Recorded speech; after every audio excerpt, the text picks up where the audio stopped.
ಮತಾಂತರ ಸಮಸ್ಯೆ ಬಹಳ ದೊಡ್ಡ ಪಿಡುಗು.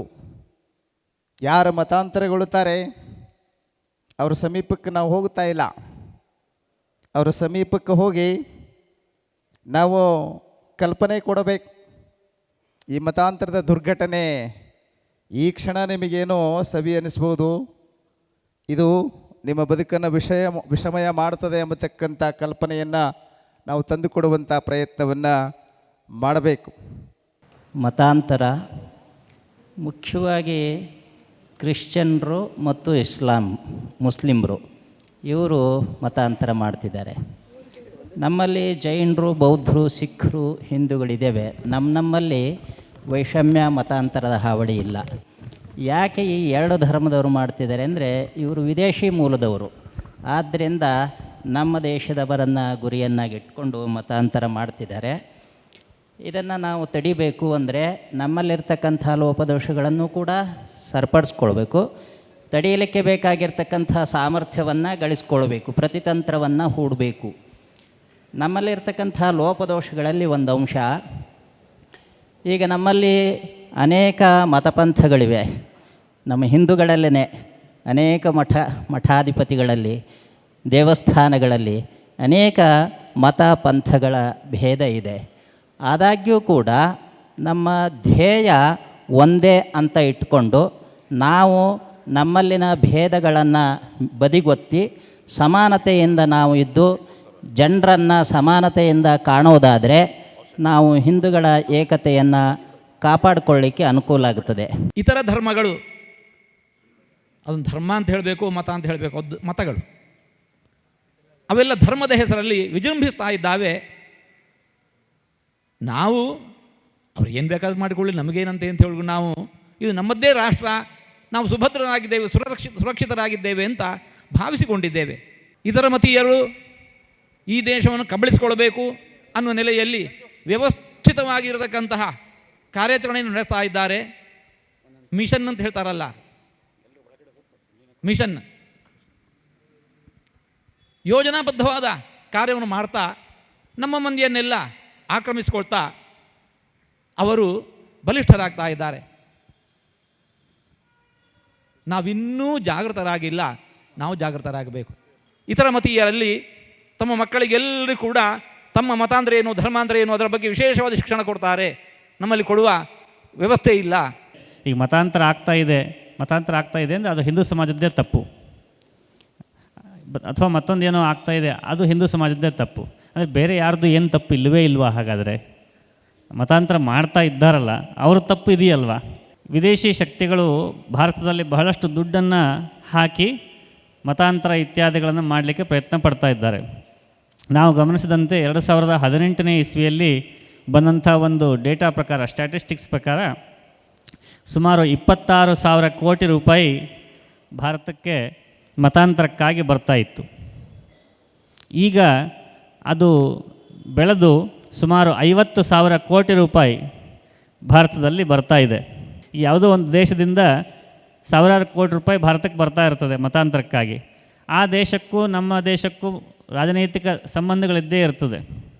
ಆ ರಾಜತಾಂತ್ರಿಕ ಸಂಬಂಧಗಳನ್ನು ಉಪಯೋಗಿಸಿ ನೋಡಿ, ನಿಮ್ಮ ದೇಶದಿಂದ ಇಷ್ಟು ಹಣ ನಮ್ಮ ದೇಶಕ್ಕೆ ಈ ರೀತಿಯಾಗಿ ಬರ್ತಾ ಇದೆ, ಇಂಥ ಉದ್ದೇಶಗಳಿಗಾಗಿ ಬರ್ತಾ ಇದೆ, ಅದನ್ನು ತಡೆಯುವ ನಿಟ್ಟಿನಲ್ಲಿ ನೀವು ಏನು ಮಾಡ್ತಾ ಇದ್ದೀರಿ ಅಂಥೇಳಿ ಭಾರತದ ರಾಜದೂತರು ಕೂಡ ಈ ನಿಟ್ಟಿನಲ್ಲಿ ಕೆಲಸ ಮಾಡಬೇಕಾಗ್ತದೆ. ಮತಾಂತರದ ವಿಷಯ ಬಂದಾಗ ನಾನು ಕೊಡಗಿನಲ್ಲಿ ಒಂದೇ ಹಾಡಿಯಲ್ಲಿ 500 ಮನೆಗಳನ್ನು ಸರ್ಕಾರ ಕೊಟ್ಟಿದೆ. ಅಲ್ಲಿ 260 ಮನೆಗಳನ್ನು ಕ್ರಿಶ್ಚಿಯನ್ ಕನ್ವರ್ಟ್ ಆಗಿದೆ ಒಂದು ಭಾಗದಲ್ಲಿ. ಇಂಥದ್ದು ಕೊಡಗಿನಲ್ಲಿ ಎಷ್ಟು ಭಾಗ ಉಂಟು ಅಂತ ನಾನು ಬೇಕಾದ್ರೆ ಲೆಕ್ಕ ಹೇಳ್ತೇನೆ, ಇಲ್ಲಿ ಸಮಯ ಇಲ್ಲ, ನನ್ನ ಹತ್ರ ಎಲ್ಲ ದಾಖಲೆ ಇದೆ. ಅಂಥ ಪ್ರದೇಶಗಳಲ್ಲಿ ಹೋಗಿ ಕೆಲಸ ಮಾಡುವಂಥ ಜವಾಬ್ದಾರಿ ಇದೆ. ಹರಿಹರಪುರದ ಸ್ವಾಮೀಜಿಗಳು ಬಂದು ಅಲ್ಲಿ ಶಿವದೀಕ್ಷೆ ಕೊಟ್ಟು ನನ್ನನ್ನು ಸಹ ಕರೆದು ಮಾಡಿದರು. ಇಂಥ ಕಾರ್ಯಕ್ರಮಗಳನ್ನು ಎಲ್ಲರೂ ಹಮ್ಮಿಕೊಳ್ಬೇಕು. ನಾನು ಲಿಂಗಾಯತ, ನಾನು ಇದು ಯಾವುದು ಬೇರೆ ಬೇರೆ ಮಾಡಬಾರ್ದು. ಹಿಂದೂ ಧರ್ಮ ಅಂದರೆ ಎಲ್ಲ ಒಂದೇ ಅಂತೇಳುವಂಥ ಭಾವನೆಯಿಂದ ಎಲ್ಲರೂ ಒಗ್ಗಟ್ಟಿನಿಂದ ಕೆಲಸ ಮಾಡಬೇಕು. ಮತಾಂತರ ಆಗಲಿಕ್ಕೆ ಬೇರೆ ಬೇರೆ ಕಾನ್ವೆಂಟ್ ಸ್ಕೂಲುಗಳು ಬಂದು ಬೇರೆ ದೇಶದಿಂದ ನಮ್ಮ ದೇಶಕ್ಕೆ. ನಾನು ಸುಮಾರು ಊರು ಕೇರಿಗಳ ತಿರುಗಾಡಿದಾಗ ಮತಾಂತರ ಆಗಿದ್ದವ್ರೆ. ದಲಿತರಾಗಿದ್ದಾರೆ, ಬಂಜಾರ ಸಮಾಜ ಆಗಿದೆ, ಲಿಂಗಾಯತರಾಗಿದ್ದಾರೆ, ಬಣಿಜಿಗರಾಗಿದ್ದಾರೆ, ಮಾತಂಕ ಸಮಾಜ ಆಗಿದೆ. ಇವೆಲ್ಲ ಜನಾಂಗದವರು, ಸಮಾಜದವರು ಮತಾಂತರ ಆಗಿದ್ದಾರೆ. ಅವ್ರು ಹೋದಾಗ ಅವ್ರು ಹೇಳ್ತಾರೆ ನಮ್ಮ ಹತ್ರ ಯಾರೂ ಬಂದು ನಮ್ಮ ಬಗ್ಗೆನೇ ಹೇಳಿಲ್ಲ ಅಂತ.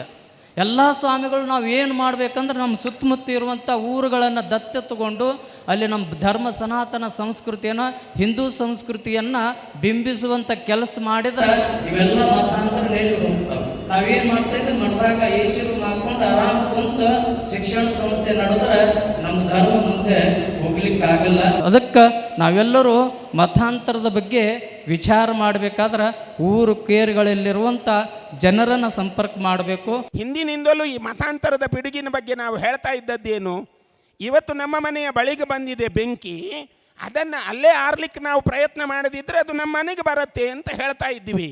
ಅಂದರೆ ಆ ಬೆಂಕಿಯ ಜೊತೆ ನಮ್ಮ ಮನೆಯೂ ಉರಿದುಕೊಂಡು ಹೋಗತ್ತೆ, ಯಾಕೆ ಸುಮ್ಮನೆ ಇರ್ತೀರಿ ಅಂತ ಒಂದು ವಿಷಯ ಬರ್ತಾ ಇತ್ತು.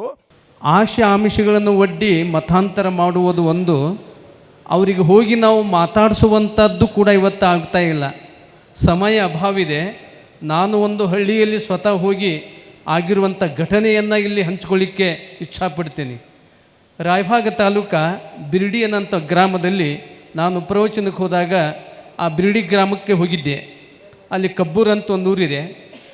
ಅಲ್ಲಿ ಹೋದಾಗ ಆಕಸ್ಮಿಕವಾಗಿ ನಾವು ಹಳ್ಳಿಯಲ್ಲಿ ಕರಿತೇವೆ ಹರಿಜನ ಕೇರಿ ಗಿರಿಜನ ಕೇರಿ ಅಂತ, ಅಲ್ಲಿ ನಾನು ಹೋಗಿದ್ದೆ. ಹೋದ ಒಂದು ಕಟ್ಟೆ, ಒಂದು ಗಿಡದ ಕಟ್ಟೆ ಕೆಳಗೆ ನಾನು ಕುಂತೆ. ಅವರೆಲ್ಲರೂ ಬಂದರು. ಯಾಕೆ ಸ್ವಾಮೀಜಿಯವರು ನೀವು ಬಂದಿರಿ? ಏನಿಲ್ಲಪ್ಪ ನೀವು ಹೆಂಗದಿರಿ ಅಂತ ನಾವು ಕೇಳಕ್ಕೆ ಬಂದೀವಿ ಅಂತ ಕೇಳಿದೆ. ಆವಾಗ ಅವರೆಲ್ಲರೂ ಕೂಡಿ ನನ್ನೊಂದು ಮನೆಗೆ ಕರೆದ್ರು. ಸ್ವಾಮೀಜಿಯವರು ನಮ್ಮ ಕೇರಿಗೆ ನೀವು ಮೊದಲು ಬಂದಿರಿ, ನಾವು ಪಾದ ಪೂಜೆ ಮಾಡ್ತೀವಿ ಅಂದರು. ಆಗಲಿಪ್ಪ ಅಂದೆ. ಆವಾಗ ನೀವು ಇಲ್ಲಿ ಎಲ್ಲ ಹಿಂದೂಗಳು ಬಹಳ ಶ್ರೇಷ್ಠವಾದ ಧರ್ಮ ನಮ್ಮದು, ನೀವು ಮತಾಂತರ ಯಾಕೆ ಆಗ್ತೀರಿ ಅಂತ ನಾನು ಪ್ರಶ್ನೆ ಮಾಡಿದೆ ಅವರಿಗೆ. ಅಲ್ಲಿ ಆಗಿದ್ದರು. ಆವಾಗ ಅವರು ಹೇಳಿದ್ದಂಥ ಧ್ವನಿ ಏನಂದರೆ, ಸ್ವಾಮೀಜಿಯವರ ನಾವು ಕೂಲಿ ಮಾಡೋರು, ದೊಡ್ಡ ದೊಡ್ಡ ಶ್ರೀಮಂತರ ಬಳಿ ರೈತರ ಬಳಿ ಕೆಲಸ ಮಾಡೋರು, ನಮ್ಮ ಮಕ್ಕಳ ಮದುವೆ ಆದರೆ ಆಮಂತ್ರಣ ಕೊಟ್ಟರೆ ಅವ್ರು ಬರೋದಿಲ್ಲ. ನಮ್ಮ ಮನೆಯಾಗ ನಮ್ಮ ಮಕ್ಕಳ ಮದುವೆ ಅದ ಬಂದು ಅಕ್ಷತೆ ಹಾಕಿ ಹೋಗ್ರಿ ಅಂತಂದ್ರೆ ಬರೋದಿಲ್ಲ. ನಮ್ಮ ಮಕ್ಕಳಿಗೆ ಆರಾಮಿಲ್ಲ, ಒಂದು ಏನಾದರೂ ಸಹಾಯ ಮಾಡಿದ್ರೆ ದುಡಿದು ಮುಟ್ಟಿಸ್ತೇವಂದರೆ ಅವ್ರು ನಮಗೆ ಸಹಾಯ ಮಾಡ್ತಾ ಇಲ್ಲ. ಹಾಗಾಗಿ ನಮ್ಮ ಸುಖ ದುಃಖವನ್ನು ಯಾರೂ ಕೇಳೋರಿಲ್ಲ. ಆದ್ದರಿಂದ ಯಾರು ಬಂದು ಕೇಳಿದಾಗ ನಮಗೆ ಆನಂದ ಆಗ್ತದೆ, ಅವ್ರ ಕಡೆ ನಾವು ಹೋಗ್ತೀವಿ ಅನ್ನೋಂಥ ಮಾತನ್ನು ಹೇಳಿದರು.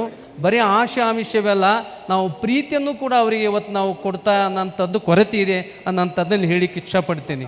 ಇವತ್ತು ಮತಾಂತರ ಅದು ಆರ್ಥಿಕ ಆಧಾರದ ಮೇಲೆ ಮತಾಂತರ ಆಗ್ತಾ ಇರ್ಬೋದು. ನಮ್ಮಲ್ಲಿ ಜಾತಿ ವ್ಯವಸ್ಥೆ ಇದೆ, ಇಲ್ಲಂತ ಹೇಳೋದಿಲ್ಲ.